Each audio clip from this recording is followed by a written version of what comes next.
They began as desert monks and built an empire across 2 continents.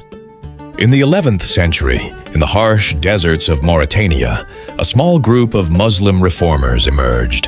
They were called the Almoravids, from Almoravitun, meaning those who live in the Ribat, frontier monasteries of faith and war. At first, they were not empire builders. They were spiritual warriors, devoted to Islam, discipline, and unity. Led by Abdallah ibn Yassin, they preached reform among the desert tribes, calling for strict adherence to Islamic law. But their movement quickly became more than religious. They forged warriors out of tribes and turned the Sahara into their training ground. From the deserts of Mauritania, the Almoravids spread into Morocco. By 1070, they had founded their capital at Marrakesh.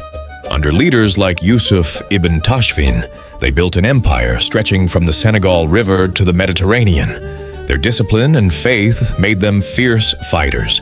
Their empire soon controlled trade across the Sahara, gold, salt, and slaves. But their story didn't stop in Africa. In 1086, Christian kingdoms were advancing in Spain. Muslim rulers of Al-Andalus called for help. The Almoravids answered. They crossed the Strait of Gibraltar with a disciplined army. At the Battle of Sagrajas, Yusuf ibn Tashfin crushed the Christian forces, halting the Reconquista for a generation. The Almoravids then absorbed much of Muslim Spain, ruling from Marrakesh to Zaragoza.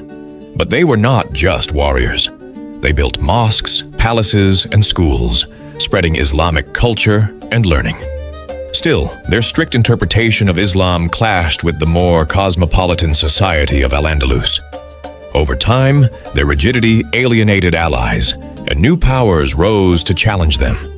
By the mid-12th century, the Almoravids were replaced by another reformist dynasty, the Almohads. Their empire lasted barely a century, but it left deep marks on North Africa and Spain. Marrakesh remained a thriving city, and the Almoravid legacy lived on in architecture, trade, and law. They began as desert monks. They ended as rulers of an empire across 2 continents. The Almoravids proved that sometimes faith alone can build an empire.